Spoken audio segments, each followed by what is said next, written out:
All right. Hey, everybody. Welcome to No Fear, the podcast that explores the boundaries of courage and fear. I am Pete Pepe, one of the co-founding members of 3777. I have the great pleasure of having with me today the other two co-founding members of 3777. Off to my left is Mr. Iiro and Mr. Jeb Corliss directly in front of me. Now, today's going to be a fun one, like they usually are. Today's theme is resiliency. Now, life usually doesn't hand us a guidebook on how to be resilient. Usually it hands us a swift kick in the balls and some other hard knocks. So in Jeb's case, it usually hands him a bunch of hard rocks. And that's what we're going to be talking about today, is impacting rocks. But that's just the tip of the iceberg. What we want to really talk about is how to be resilient, how being injured and then going through a recovery process. And if you are that person that has that capacity to become resilient, you can turn it into a powerful thing and actually probably at the other end of it become a better version of yourself. But before I unleash Mr. Corliss and his stories, I would like to hand it over to Iiro. Thank you.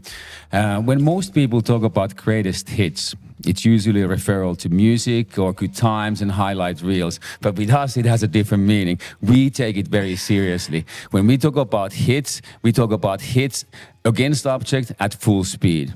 And that's going to be the theme of the episode. We're going to be talking about the accidents that didn't only break our bones, but it broke us us to enter into something much more meaningful and deeper.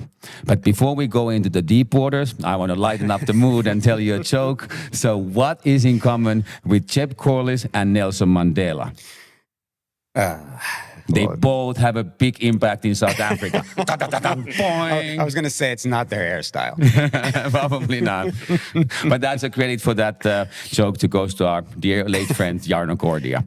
And I'm going to set a little bit of a landscape. So to the year 2012, we had just completed a very successful event with Jeb in China. He had become the first person to fly through an enclosed formation. He went through a hole in the mountain in China, and it had made international waves, and we were kind of very confident about Jeb and your flying and where he would take us from there.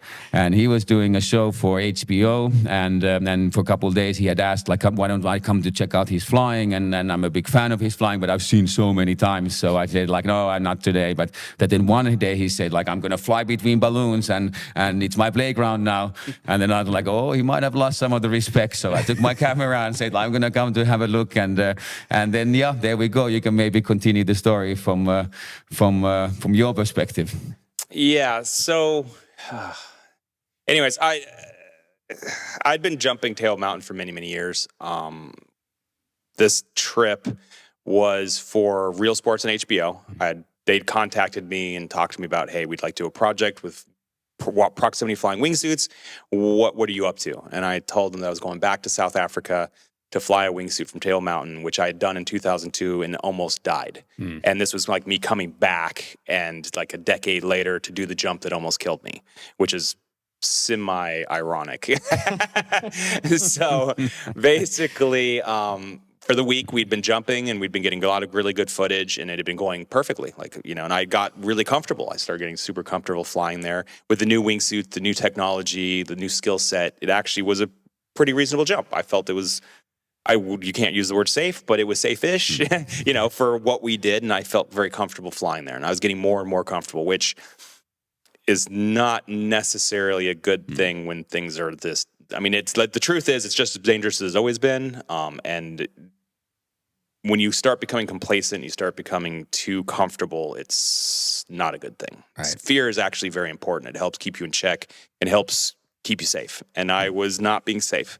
And I was training for another project that was coming.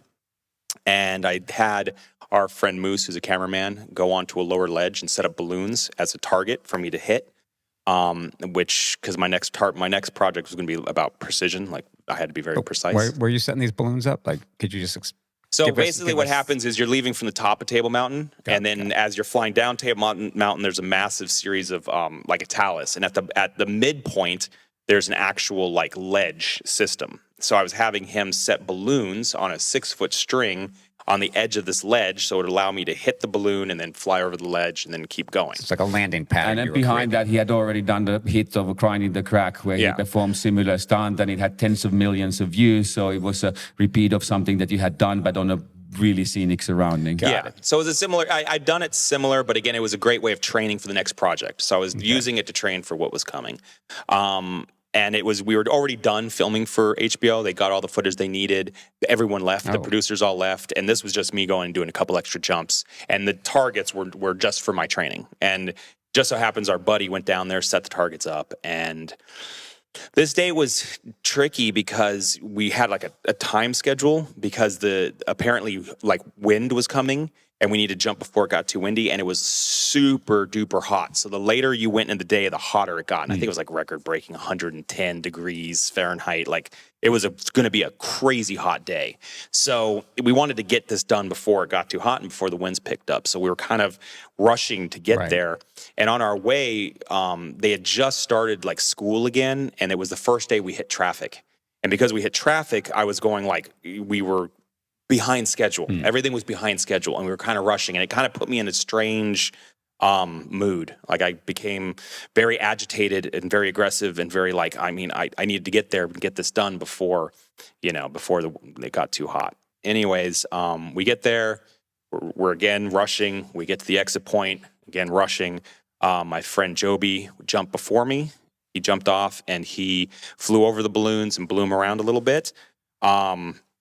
And then it was my turn, and as I was gearing up and getting ready, and my good friend Jeff, who was filming the jump, was next to me, I call down to Moose, and I say, okay, we're getting ready to go. We're going to give you 10 seconds. And he's like, well, Jeb, so be careful.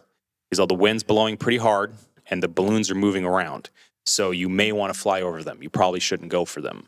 And I'm like, and I could see them from where I was. So I was looking down, I could see them moving, and I'm like, well, I can see them. And if they're moving, I'll fly over. But if they're still, I'm going to go for them. And he's like, all right, be careful, So I'm sitting there and like I'm kind of baking. Like I'm in a black suit, black helmet, sun's beating down on me. I'm getting crazy hot. I'm sweating. It's actually causing, I'm starting to get a little lightheaded. So it's affecting my mind a little bit. And it was just, the heat was really oppressive. And I'm like, I got to get off this thing and I got to get off now. So I tell Jeff, I'm ready. Let's go. 10 seconds. I do my countdown and I step off. And as I step off, I start flying, and I can see the balloons, and I see the black balloon, and it's stable. It's not moving anywhere. So I'm already like, I'm going for it. It's not moving. The winds seem like they're okay. So I start diving to generate speed because I want to basically come in, generate some lift, and then come through and just hit the targets at kind of a more flat angle. And as I'm coming through, I see the balloon, and I feel like I'm good. I'm like, I'm coming for that balloon. I'm going to get my balloon. And then all of a sudden, I'm flipping. I'm just like tumbling in the sky. And it was strange because I didn't fully understand what was happening. I didn't see it coming. I thought I was good. I thought I was on target. I thought I was going to hit the balloon. I did hit the balloon. And then all of a sudden, I'm just tumbling. And it didn't take long for me to realize that I had just impacted. Like I had hit the cliff, like the ledge. And I could feel that I'd hit the ledge just below the waist. And now I'm actually tumbling through the air, and the first thought that goes through my mind is, I need to recover. I mean, I'm gonna die. But it's funny because my mind, I've had time distortion. Like I've had accidents, and I've done jumps that were so scary that time stretches. This one was unique because not only did time stretch, but my mind broke into two different thought processes. So time was feeling like, seconds were stretching into minutes? Wow. But beyond it stretching into minutes, all of a sudden my mind went into two separate tracks of thought. And one of the tracks of thought was just technical information, just the data. Like, okay, you're tumbling, you need to regain control. Okay, you've regained control. Oh, you've got a ledge. You have to get over that ledge. Oh, there's a second ledge. You have to get over that ledge. And it was like trying to determine where I was going to deploy my parachute or where I could deploy a parachute. Also, the wingsuit was completely shredded on one side, so it was trying to pull me back into the mountain. So now I'm trying to adjust to keep the suit from flying me back into the mountain, which I had never had to do before. So that part of my brain was very active, like just trying to sort out all the technical components. But the other part of my brain was having a more like philosophical kind of conversation. And the conversation was pretty simple.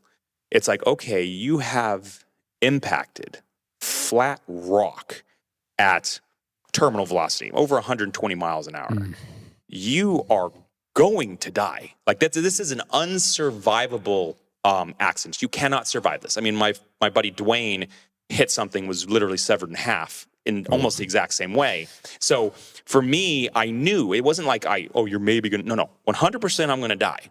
So having this kind of understanding that death was coming and there was nothing I could do to stop it, then all of a sudden the thought was, well, what kind of death do you want?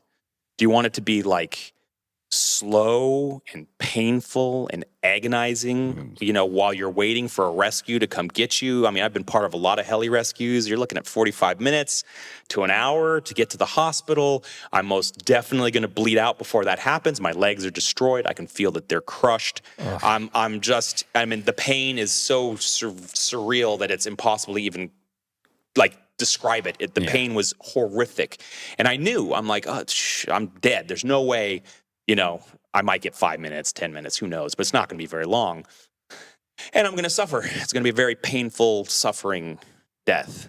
Or you just don't pull and you just go head in and you'll die instantly, and it'll be no pain. Wow. You'll just, the pain will stop instantly. You'll just be turned off instantly. You won't have to suffer through your death. And it was a kind of complicated decision to make because, if somebody had a gun pointed at you and they're like, okay, you got a choice. I'll shoot you in the head and it's over instantly, or I'm going to shoot you in the stomach and we're going to let you bleed out and you can die over a period of time. What do you want? And it's a hard choice, and for me, I didn't know what I was going to do. And this is happening this isn't like you're having a cup of tea thinking about this is. Again, this happened in less than 4 or 5 seconds, but that's not what it felt like. The reality was 4 or 5 seconds. But in my mind, this was, I had time. I had time to really think about this. I was really contemplating this. And then something interesting happened. So the part of my mind that was doing the calculations realized that this was the moment to pull, like right now. And it's just, you pull now or you die. That this is it. You make your choice now. And the part of my brain that was kind of making the decision, all of a sudden, I kind of decided, I want time. I don't care if I'm in pain. I don't care if I'm suffering. I don't care what it is. I want time. And it was strange because all of a sudden I realized the only thing that actually matters in life is time. That time that you get to exist. And if it was going to be 1 more second or 1 more minute or 1 more day, I wanted that time. And I'm like, I'm pulling. So I did. Wow. I pulled. So I pulled, and as I pulled, I got line twists, a 180, and then I impacted a second time. The canopy ride was less than a second and a half. So I pulled basically as low as you can pull and survive. And it's interesting because at that moment, I was pretty pissed off at myself for pulling because the pain was so bad that it's and I've experienced a lot of pain. I've been hurt a lot in my life. I've experienced pain. I've been eaten by little crabs, while I'm laying in water with a shattered spine. So I understand pain. I have experienced. Wow. This was on a different level. It was something so bad and so extreme and just so horrible. And it wasn't just that my legs were crushed and all the muscle was literally, almost liquefied. I was just being baked. The heat was just cooking me, and I was just being baked while I was bleeding, while I was shattered. And the brutality was so extreme, and I was so upset. I'm like, you dumb motherfucker. Like, what the fuck? Why did you do that? Like, oh my God. And at this stage, I'm gonna die. Like, it's not even the thought of living didn't even exist. Like, that wasn't happening. I was dying, and I was just dying slowly. That's all this is. I'm getting the time, but it's hurting. So when you were making the decisions, so again, for the audience out there, and if you can find the footage or we'll post it again, but holy shit, it's vicious. But when you impact, so your legs, there's the cliff, he comes flying down, he clips this thing from his lower body down, he hits it 120 miles an hour, solid granite rock, whatever stone it was that pain instant in your, because that is phenomenal when you're basically explaining like you've got two sides of your brain. Fucking one's trying to calculate, just calculating how to get out of this. The other one's going, do I really want to deal with the pain or do I want to die? Was that pain already present? Because you also spiral, don't you? Yeah, I tumble, and my years and years of acrobatic training made me recover quickly. Luckily, I had that. Because that should have been it right there. Oh no, right? most people when you're in tumbling in a wingsuit, it can take 1,000+ feet to recover, and the suit was completely demolished. And hitting Let rock. me give a spectator point of view what's happening in the meanwhile. So I was basically witnessing him. Like I took you and Jeff jumped, and I was click, the last couple of shots. I kept taking pictures, and then I could hear this noise. Like I lost the sight of Jeff for a little while, and then I just heard this noise. I was like, oh my God, that's something else. That wasn't Jeb. And then I kept watching, like I saw Jeff lying. I could see only one canopy. And then I was like, oh my God, like did it really saw happen? His cameraman's canopy. And I know Jeb always has a black canopy, so it's quite easy to recognize wherever he is. I never saw that black canopy, and I was realizing like, this is finally it. Like for me, you're like a real life superhero. I mean, I've seen you survive from so many different accidents, but then I realized it was a dark sensation that that's finally him. Like he went in, and I can understand I don't see him, but if I heard him like smacked against the mouth, then his chances to survive are slim to none. So did you see him hit the balloon? Because I know that was the target, right? I think I lost him just eyesight for him for a second because he went under the ledge quite quickly. So all I saw it, I lost an eyesight of him, and then I heard the explosion, and then I just kind of accounted 1 + 1 is 2, and then he's gone there. And I went imagining like usually because we've been in so many rescues and so many deaths, so you go on this kind of a work mode and you try to figure out like the rescue, and luckily we had Moose there who's a volunteer on a Table Mountain, so every time there's accidents he's there to help them out, and he had a speed dial for the helicopter, so we were able to organize help. Suddenly I started to get all the calls and my battery was running out. I only had 10%, so I have to make this count. So I called like Moose, and they kind of explained where my perspective, and let's try to locate him and see what happened and where his body's gonna be.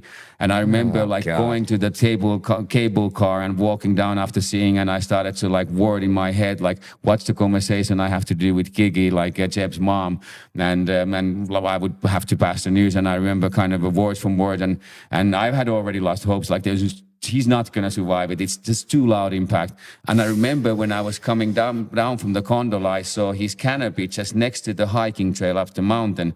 And I was like, no, okay, there he is. So I think the last message I sent to Moose was like, I know his exact location. He's by the hiking track. And then I had no more coverage. And then I like hiked up. I had flip-flops. I was flying through the mountain. I thought flip-flops. Heart was coming off my chest. Like, I hear some weird flopping coming towards me. What the fuck is that creature? And then I remember when I reached his level and I had my camera, and I remember zooming into him. Like I was exhausted. I had to stop for 10 seconds. And I remember zooming to Jeb, and I just looking the situation. And I figured if everyone, like there were already a few people had reached him. And if their head would be down and they would be crying, and they would be like, I don't know, okay, he's going to be dead. He's smashed. There's just like a horrible sight waiting for me. But I was surprised, like people were kind of moving around. They were building a shelter for him. And I said, oh my God, there's something that needs to be done. And suddenly I got a second wind and the flip-flop started to go again.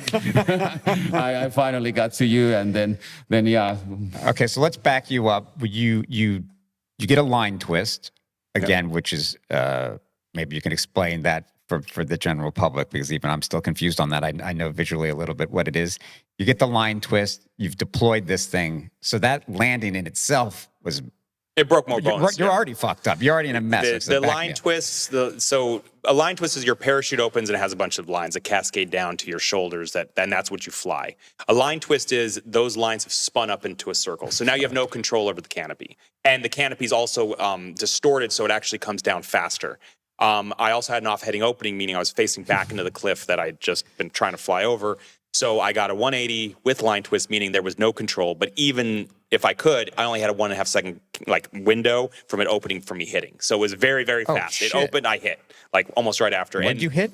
The cliff. Again? Yeah. No, he hit the mountain when he flew over, but when he didn't have whose canopy, so he hit the kind of a cliff. So there was you hit again? Yes. So there's a ledge. God. There's a ledge, and I hit the cliff again. So I got off and smacked in the cliff, and that broke my legs even some more. But the wow. It was really brutal and really horrible. And I remember people showing up. So the first people who showed up were just hikers. So a couple hikers apparently were walking on the trail when I impacted. And at that stage, I was hit so hard and I was in so much pain. I wasn't making any sound. I was quiet. Like I was just laying there, just breathing, like just this really deep, just like trying to get oxygen into my lungs and just like, and it was just, it's like a hurricane. It's literally just fills your brain. All there is pain. That's all there is. You can't think of anything else. And these people show up. It's a woman and a man, and they were like asking me questions. And at first I was answering their questions, and they asked me what my name was, and I told them. My head didn't get hit, so luckily I was clear. They asked me some other questions, and I answered them. And then I stopped answering them. Like they kept asking me, because they were trying to keep me awake. Like they didn't want me to fall asleep.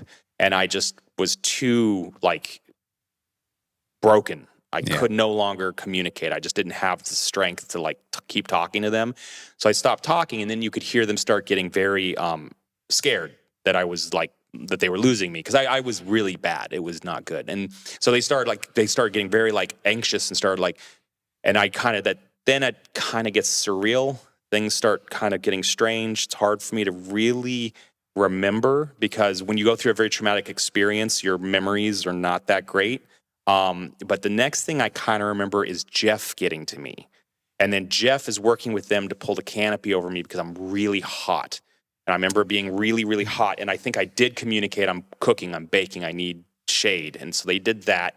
Then I remember, I think Moose and you showed up almost at the same time. You guys showed up close. Yeah. But Moose got there, and he does like rescues and stuff. So he really got on it. Iiro showed up, and then people started showing up. First words from him, you were trying to communicate with me. He was like all blue and battered. I was like, keep filming. He wanted to make sure that the rescue is captured. Yeah. The problem is that whenever there's an accident, people stop filming because it's so bloody and so brutal and so horrible that they don't think the person wants to be filmed. Like they don't want to see, they don't think people should see this because it's so horrible. But me, I knew from experience that the footage is super important. One, I was going to have to pay a very big bill. Like this is going to be very expensive. So I was going to have to like make it worth something. This was going to help me finance paying that big bill. But beyond paying the big bill, I also felt it's super important I'm dying. This is my last moments. You know, I would like my mom to see it. I would like the people who care about me to see my last little time here, you know, and this is their only way they're going to get to. So for me, filming is important. I think it's important for people to see. And like, I wouldn't want my mom to see it. I want my mom to see everything. You know, I want everyone to see everything, the good, the bad, everything. So it was important for me. So yes, when he showed up, I'm like, make sure people film this. And actually, I said it to Jeff too. Like, I'm like, Jeff, you need to film this. And he's like, oh, okay. Because he was like trying to help me. I'm like, stop doing that. I'm sure Iiro was like, don't worry, I'm still filming. Yeah, but some great footage. Yeah, he's like, don't worry, I'm filming. So that happened. Then the heli started showing up, and it's quite a process that they have to put you through to get you ready, like stable to move you via helicopter. And that took some time. And I remember people saying, you know, we're going to give you drugs. And I said, no, I don't want drugs. Don't give me drugs. I want the experience, whatever it is, because I'm dying. I don't care. You know, I need to feel it. I need to feel the pain. I need to feel everything. Apparently, I was screaming a lot. Yeah, you were really difficult to move. He's like, oh, don't give me everything for the pain. And then we tried to lift him. He's like, oh! So then we had to trick you. But this is the kind of concept. If I'm screaming, let me scream. I mean, fucking who gives a shit? We'll do it in the future. Yeah, in the future, just let me scream. Just move me screaming. It's like, I'm going to scream. I'm in pain. But just move me screaming. Okay. But in any event, so my whole concept in life is that I'm trying to have experiences. And this was an experience that I earned. And I deserved to suffer. I made a mistake, and the pain is part of, you know, the process. I had to experience it because it was, you know, that's how I learn. I don't learn any other way. I have to get messed up. But in any event, they finally got me stable. They put me in like this thing that they hooked to a helicopter, which they then took off with, and they went and dropped me into an ambulance. And I remember getting put in the ambulance. Like that whole part was very surrealistic and super strange. And it's hard for me to articulate like the experience of the movement between places. But I do remember being in the ambulance, and I remember two men who are obviously Paramedics. and they were working on me, and I wasn't communicating. And I think they thought I was unconscious, but I wasn't. I could hear everything they were saying, but I was not saying anything. I wasn't doing anything. I was just laying there. And they were looking at my legs, and I heard them both say, "Oof, this looks like a double amputation." That's what they said. And I was like, and it was weird because when I heard them say that, something really strange happened. I was like, wow, you mean I might not die? Because up until that second, I was going to die. Like I knew I'm dead. And I'm like, they're not going to do a double amputation on a person who's dead. Like you're only doing that on someone you think you can save. And that was the first moment where I thought, oh man, maybe I might not die. And I became so happy. It was strange. I hearing that my legs were going to get cut off, I didn't give two shits. I'm like, I might not die.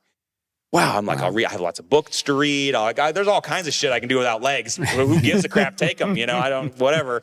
And it was a weird thing to go from, when I was a teenager being super depressed and not wanting to live and being, ready to kill myself, to having this accident and choosing life, like choosing to pull the parachute and choosing to get that extra time. And then hearing that I'm going to be crippled for life and that they're going to take my legs. And I'm just like, I didn't care. I was so ecstatic and so happy. And it was a strange, like real shift in a person's life to understand how important life is in any circumstance. And, then we went to the hospital and they did all the tests and stuff. And then, and I'm still kind of like, well, I don't know how bad this is going to be. I still was thinking, well, I'm probably going to live now because I am feeling like with all the testing they're doing, and I'm feeling better actually.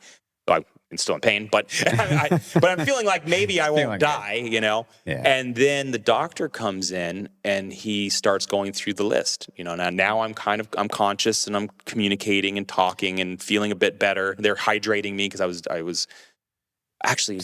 No, they weren't hydrating me. That's right, because they were going to go into surgery. Oh, that's right. They weren't giving me water. I was thirsty. Oh, you're dying. That's right. I was super thirsty because they weren't giving me water because I had to go into surgery. But the doctor, he started telling me like everything that was wrong. And he said, your thighs are crushed. The muscles in both your thighs are he called it a degloving injury, but it really wasn't because the skin wasn't, but it was all crushed underneath the skin. So we're talking about just the muscles or what bones on top of it? Just thighs. It's no bones, just thighs. So my thighs were crushed. The muscles was mostly soft tissue. I had a gaping hole in my right shin that needed skin grafting to close. I had blown, they were pretty sure I'd blown the ACL in my left knee. I'd broken a bunch of toes. I had broken both my ankles. And then that was pretty much it.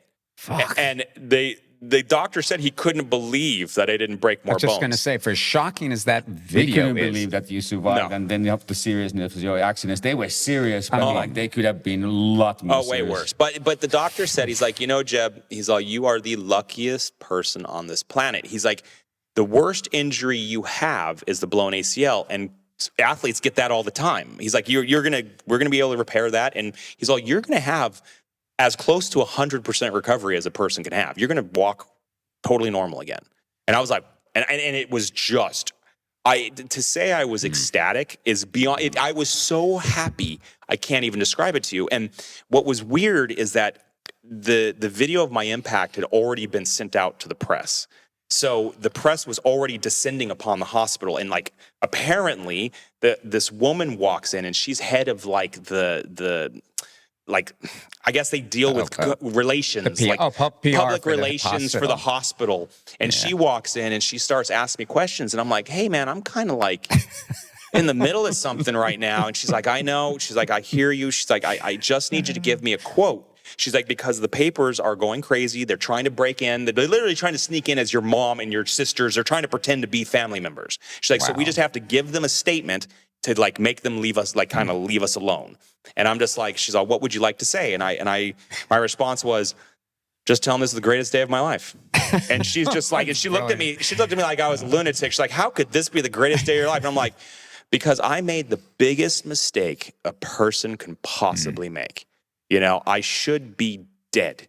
And the fact that I'm getting a second chance at life, if that's not the greatest day of my life, I don't know what is, you know? And she was just like, whoa. And I'm like, I was so happy that it's impossible to describe it, to knowing I was going to die, to hearing that I'm going to have a full recovery. Yeah, I had a lot of surgeries in front of me, and they were going to have to do skin grafting, and there was a lot of stuff going on. And I'd broken my fibula, and there were some broken bones in there, but nothing serious, right? It was all pretty standard. I have a little bit of metal in my ankles from like screws, and then obviously ACL reconstruction stuff, and the biggest thing that they had to deal with was the hole in my shin, because that was going to it took multiple skin grafts, and that took a month. And How was that experience? Yeah. Because I've had, just for the audience, Iiro and I have a little insight into that one. I'm going to tell you what, if you ever hear skin grafting, if they ever say that about you, just tell them to kill you. Just say, you know what? Just go ahead and just end it now, because skin grafting is one of the most horrifically painful things I've ever experienced. Give us a little taste of what it was. I remember you telling a little story. It feels a little bit like you've been branded. So that moment that they burn you, it feels like that for 2 weeks. Like it just burns and burns and burns. And I don't do pain meds. So they warned me. When they did the skin graft, they're like, they put you under. So during that period, obviously I'm out, and they gave me stuff. And then when I woke up, I'm feeling fine, because they'd given me stuff while I was unconscious. And they're like, here, we're going to give you. And I'm like, no, I'm good. And they're like, oh no, you're not good. They're all, trust us. They're all, once this wears off, you're going to go through like pain on a level you can't even comprehend. And I'm like, I'm fine. I don't need it. I'm just going to go through the pain. And they're like, no, you're not. And we got in this huge argument fighting about it. And finally I won. And they're like, okay, fine. We won't do it. So describe that. I just did. It was 2 weeks of feeling like I was being branded. If I remember, you said, quotes, it was like an open nerve. Well, it was, yeah. Right? Where you were like whole... No. They take it's like 7 layers of skin, or I forget how many layers, but there's like a certain amount of layers, and they take it all the way down to the bottom 2. And those bottom 2 layers are the nerve layer. That's where so literally your nerves are raw to the air. And it is so painful. Like it's. So how does it? I think to actually offer some tools for our viewers who are interested in this. Like how can you take this type of pain, and how do you motivate yourself going through and have that resilience to go through all that battle? Pain is kind of like fear. You build up a tolerance to it over time. So if you are constantly taking pain meds, like anytime you have a headache, or anytime you have a toothache, or anytime you have any kind of ache, you kind of make yourself, I don't know, gentle or kind of fragile, because you don't allow yourself to experience pain. And for me, if I have a headache, I have a headache. That's what I'm dealing with now. I don't take anything for headaches. I put some ice on my head. I try to calm down. I drink some water, but I do not take pain meds for headaches. I experience them, and that's part of training, right? Do you have like a mind castle method where you have like a fictional building in your house, and some of the rooms are really cold? When it's hot, you go to that room. And sounds like a great idea, but no, I just take pain. So what I do is I feel pain. Like right now, honestly, I'm in pain right now. I mean, sitting in this chair hurts me. My back is in a constant state of pain. I'm always in pain. I feel pain all the time. I've been feeling pain since I hit the waterfall in South Africa. So that's like 30 years almost, like 28 years of constant nonstop pain. So what I do is I'm always in pain. So there's like a level, let's say 1 to 10, right? I'm always at a 2. Like there's never anything more, like I'm never better than 2, right? 2 is basically my best case scenario. Yeah. If like right now, I'd say I'm at like a 3 or 4 based on what's going on with my back from sitting in this chair for all this time. Table Mountain is like, you take 10 and then crank it, double it, that's what that was, right? So, I'd say skin grafting, same. Ooh. It's like 10, and you go double that, because it's beyond any like rational. And I've experienced pain, like the skin grafting pain was one where your body starts to reject life, basically, and you start shaking. Like I started like my whole body started vibrating. Yeah. Like I started like this, like almost like I was shivering from cold, right? So I'm just shivering in the bed, and the woman comes up to me and she's like, "Are you shivering because you're cold, or are you shivering because you're in pain?"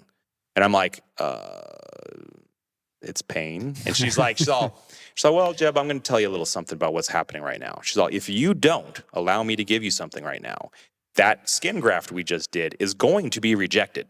She's like, and when it gets rejected, we're going to have to do another skin graft. She's like, so you should probably let us give you something. Wow. And I was just like, but I couldn't stop the shivering. So I'm like, all right, fine. You can give me something for right now. I'm all, but, this is the only time. And she's like, Jeb, I don't know why you're rejecting this so hard. She's like, I don't know why you're making this so hard on yourself. I'm like, whatever, So she did give me something at that moment. That was the only time I accepted it. And then the shivering went away. But what's funny is the pain didn't. Like whatever she gave me, I still felt enormous amounts of pain, but at least it stopped the shivering. And then luckily the next day when I woke up, the pain was still very extreme, but not enough to make me shiver. And then she kept every day. She's like, do you want painkillers? It is like the biggest drug pushers I've ever been around, nonstop. Do you want painkillers? And it's hard because you're in pain, like you're in real pain. So they're constantly pushing. And every day I had to reject, And by day 5, I'm just like, hey, could you please stop asking me? I don't want you to keep asking me this. She's like, I'm sorry, but it's our job.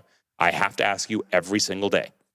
And so for every single day, for almost 2 months, I had to say no, And that's how the opioid crisis in the US was. Let me put it this way. Pain, I don't see pain like other people, right? I don't see it as a negative thing, just like I don't see fear as a negative thing. I think pain is a signal that we have developed over billions of years of evolution to tell us something is wrong.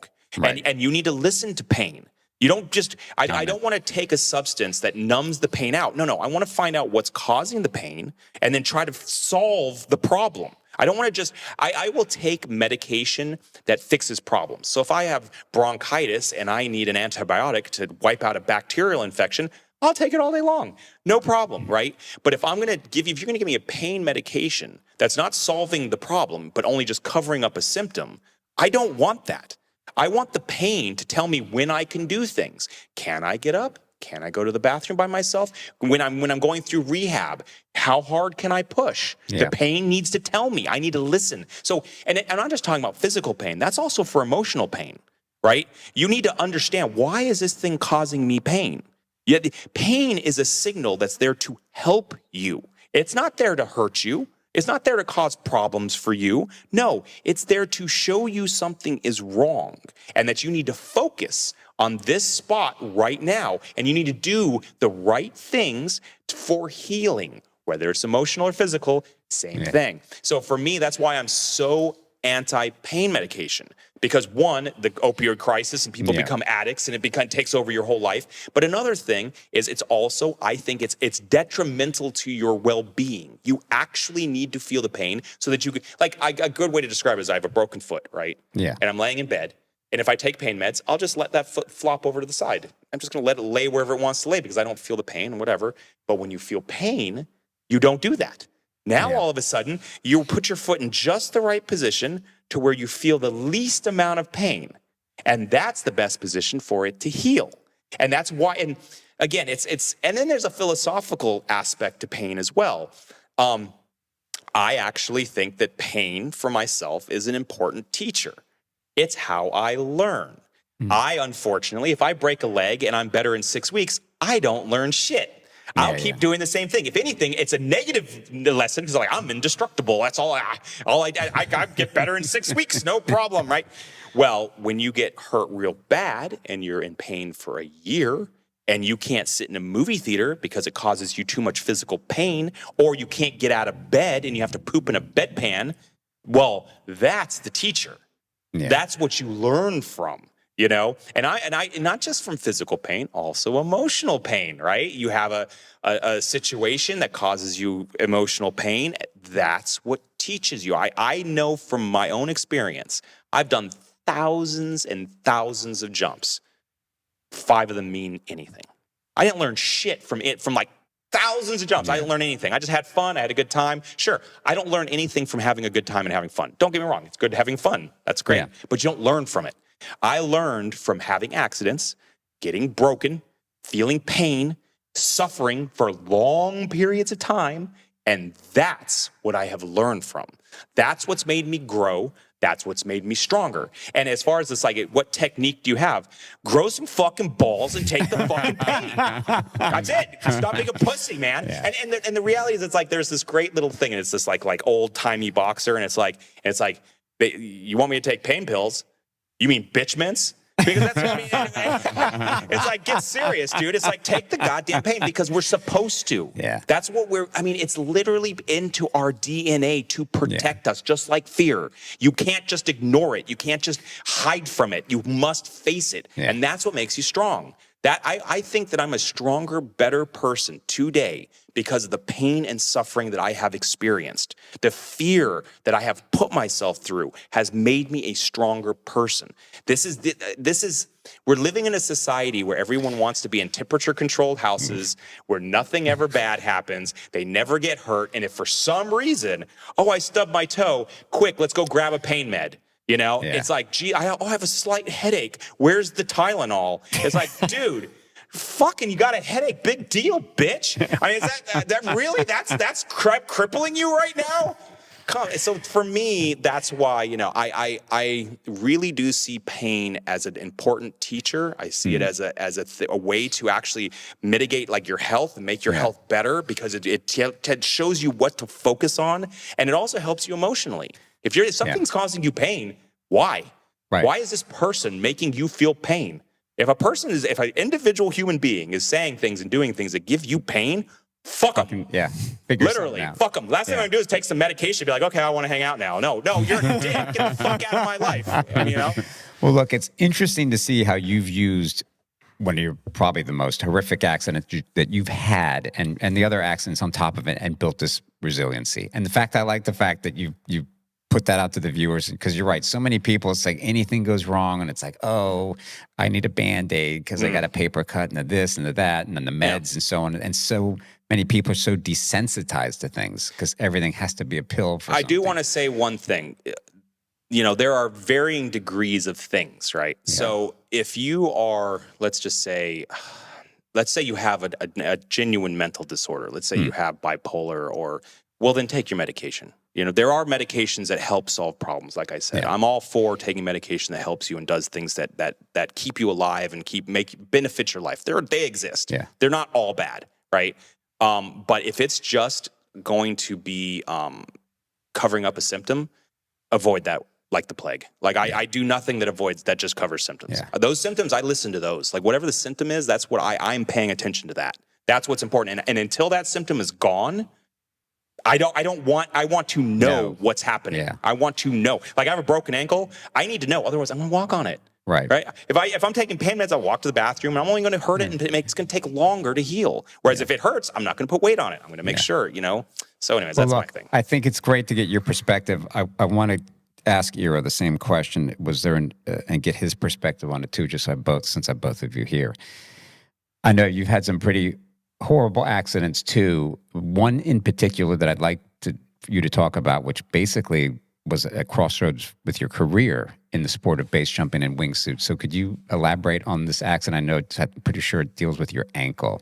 Yeah, that was when you were there when it happened. I think it was 2002 or 2003. 2002. I haven't been able to run since that day, and Jeb tells his stories like in a little bit more detail, so I'm going to save viewers a little bit of a time and kind of give a highlight version of my own accident. It was in about 740 feet high courthouse cliff in Arizona. And I was in a very dangerous stage in my career when I had a couple hundred jumps and I thought I knew it all and I didn't take that jump very seriously. And I was warned before. Everyone tells me, like, when you're going to exit, you're going to see that this ledge is going to come at you and you look like you're going to impact it, but you have to go past it. And I was kind of like, yeah, but I'm sure. I didn't realize what kind of a horror show it would be once I exited. And then I had I didn't have any protection. I had no pad, no helmet. I had tennis shoes and I just jumped off the mountain. It was so beautiful. I remember the moment we were in the middle of the desert. It was so beautiful. The sun was already getting a little bit darker, just that moment of prettiness. And I was so grateful, what that base jumping allowed me to travel to those type of places and share those experiences with friends. And look and behold, 2 seconds later, when I exit, it looked like that ledge is going to come and eat me and I'm going to smash right against it, that I should have paid a little bit more attention. And I'm like, Shah! I opened my parachute not to impact it. And I had packed my parachute for 4 seconds or 5 seconds of delay, and I opened it after 2 seconds, which caused my parachute 180, meaning that when the parachute opens, it always has a little bit of a lift that allows you to land softly. And ideally, the parachute, you pack it the way you have your body position very symmetrical, that you would fly away from the object where you jump from. But in that case, I think I was tumbling, and the parachute opened heading the mountain, and then remember what Jeb talked about, his accident about the time stretching, same thing. So, same thing, and then I smacked against the mountain, put my legs first, and that was just the first impact, and we've lost a lot of friends in the similar type of situation, and it was this kind of a vision, I already know this is how it's going to end, and I kind of was already predicting my own funeral, and I was still, at the same time, I was fighting, like you were describing. I can resonate really well with it, because you're constantly fighting and you're working, but you do have this kind of a more philosophical conversation with yourself going at the same time. And then I just was expecting the next impact. I didn't have any helmet to kill me, but I was, at the same time, I was able to turn my parachute around and fly into safety. And then I was kind of analyzing. I had like a weird taste of like iron in my mouth. I thought I had broken my hip.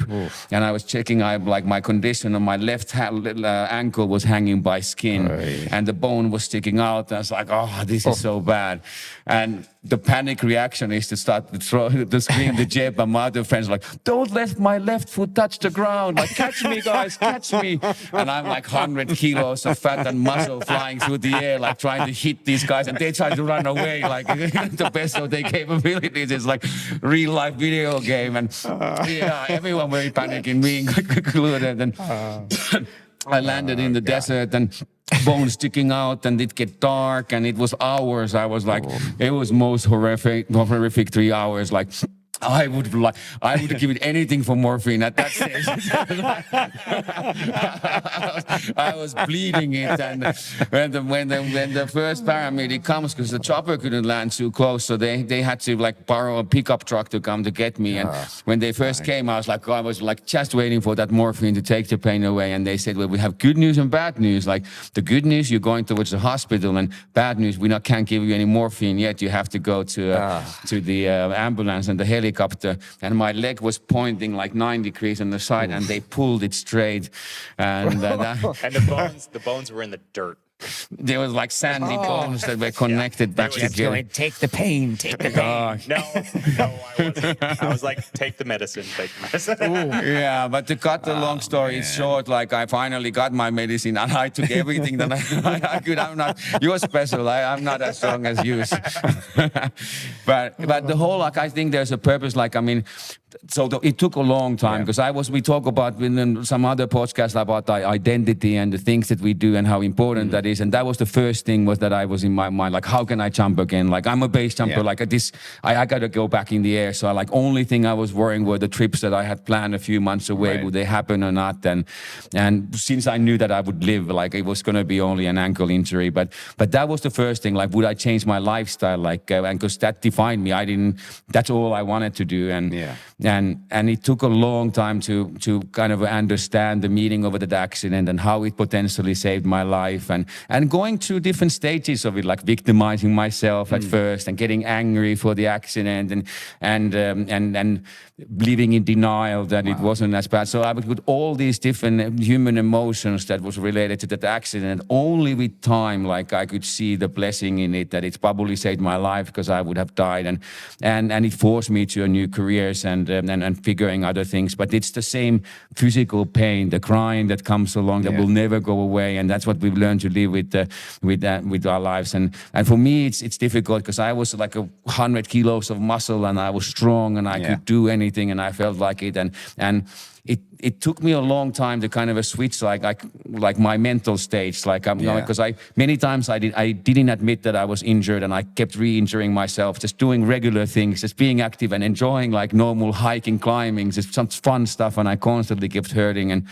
And then it took me 10 years, I started to see myself as a cripple. I started to feel that I'm a cripple. Like I wasn't feeling like my body wasn't balanced. And that's not a nice, healthy mindset either, that you kind of see yourself as not being able to do things. So it was a bit of a roller coaster of emotions and emotionally and physically that defined the journey. But I think in the end, we talk about a lot how 3777 is about acceptance and some like stoic acceptance in many ways. And I think in that part of like Jeb's journey and my own journey, so these accidents that happen didn't really become an obstacle. Like they were not like a blocks in us story, but they became part of our story that translated because my career stopped. Well, I still did the Courier together, so I was like injured. I was hiding my I was because Pete was a producer of a show that got me to LA in the first place, and I knew that I was like seriously I could hardly run, but you set that up. Man. I set it up. I like hooked you in, and I was like too late to go down now. And then one time we got a little tipsy. I like couldn't like say like, listen, I'm quite seriously hurt, and I can't run. But I was like, we just did whatever we had to do to get it done. And I actually ran. Resiliency. You said I taped my leg and I was running and I was like paying dearly, but like it was worth it. So like, I mean, you take pain because you want to accomplish something. And there was like, this is a project I'm willing to take a lot of pain for. And I did it and it came out great. And you still jump, which I think is amazing too. And that goes to this, again, our whole topic of resiliency is the fact that most likely I would assume when you did have that accident, and I know both of you speak of this, that you were probably like, you were probably weighing, the options is like, is it worth keeping it doing what I'm doing, or I'm going to be hindered that I know most potentially if I do jump, I'm already putting myself in danger. My percentage rate of survival is not as good. And you did the show. I mean, God, you both were jumping nonstop and put into serious situations. So that resiliency obviously was prevalent there. You know what I mean? You must have learned something. I mean, it was, but it actually it taught me the lesson that I don't want to base jump anymore. It stopped being fun. and it was just because I've also promised you that I'll do everything. So like, and when you have friends are getting injured, when there's so many casualties, and then when it stops being fun, then that was a good reason to stop and find another career. But the resilience came from anything that came after that. And also for Jeb's career. Jeb has done the best thing, like the most amazing thing before and also after. So that accident there's no question my biggest projects happened after the accident. So after I hit Tail Mountain, I did the biggest things I've ever done with Iiro. Iiro helped me produce them, and we did these. I flew through something called the Flying Dagger, which had huge, we talked about it in another podcast, and then I hit a target suspended over the Great Wall of China, which was another massive project. So a lot of and I did Point Break, which is, I did a lot of stuff afterwards that were my biggest projects. So I did come back, I did stay with it, I did continue, but I was lucky enough to where my injuries allowed me to. And that's the difference. Iiro's injury, it sounds like, okay, well, he didn't hit as hard as I did, but his injury was worse than mine. Like it had a more like detrimental, like Chip said my injury is worse than his. It was because, and I'll be honest with you, I've experienced a lot of horrific shit in my life. Yeah. I've seen a lot of horrible things. I've watched a lot of good friends die. And I'll be honest, watching Iiro go through what he went through was one of the most horrific things I've ever seen. And it's interesting because, we didn't want to film it. It was that bad. It was so bad that it's hard to describe it because his foot was off. It was detached from his leg and it was hanging by skin and the bones were sticking out. And when he was laying in the ground, the bones were in the dirt. And it was so gross. It was so gnarly. Wow. And what he was going through, like psychologically at that moment, the things he was saying and the experience that he was having was very visceral and very real. And he was suffering in a way that's hard to comprehend. And I knew it. And then we were holding hands for parts of it and I was holding him and we just knew how this was a life-altering accident. There's no question. He was never going to be the same. And we weren't sure if he was going to get to keep the foot. Like, it was a pretty good chance he was losing that foot. And when the doctors, like the ambulance finally got there, the thing that took him to the ambulance finally got there, which I actually guided them there. But anyways, we'll get into that later. But when they got there, the guy was like starting to get him set up. And he's like, give me morphine. He's like, I don't have any. You're going to have to wait till we get to the ambulance. And he's just like, what? And he's all, but I'm going to have to adjust your foot. But before, and he basically yanks the foot out and adjusts it and puts it back into position. And there was like dirt everywhere. And I was like, oh, God, dude, you should wash that thing off first. But anyway, like pour some water on it. Like, oh, God. But it was gnarly. And then you hear him like get on the walkie And he's like, he's all, yes, partially severed foot, you know, and he starts going through and you're like, oh no, like it was one of the gnarliest things I've ever seen. And it's hard and I guess part of the gnarliness was that it was my good friend, Iiro. Like we were best buddies at the time, you know, and it was super gnarly. Like, and like I said, it was almost more upsetting than my own, actually, to watch it and to experience it and to see the surgeries. I mean, you've been through like what, 12 surgeries? I mean, the amount of stuff Iiro's gone through with this foot is, you know, he's lucky to still have it. He should have starred in the movie My Left Foot, I guess, instead of Daniel Day-Lewis. I always have to lighten things up. But look, both those stories are very inspiring. The fact that people can listen to it and watch it is pretty amazing. So I just want to thank you both for sharing those. And that's resiliency for you right there. Is two good examples. So look, I just want to remind everybody, thanks for tuning in. Thanks for watching. Thanks for listening. And please go and sign up and subscribe to the 3777 channel. And then also hop on over to 3777.com. We have all our exclusive merchandise, some great videos. You can see our Ronins, which are our ambassadors, and everybody else affiliated with 3777 and our community as it grows and grows and grows. Alrighty, until next time, everybody stay safe and get out there and kick ass. Thank you.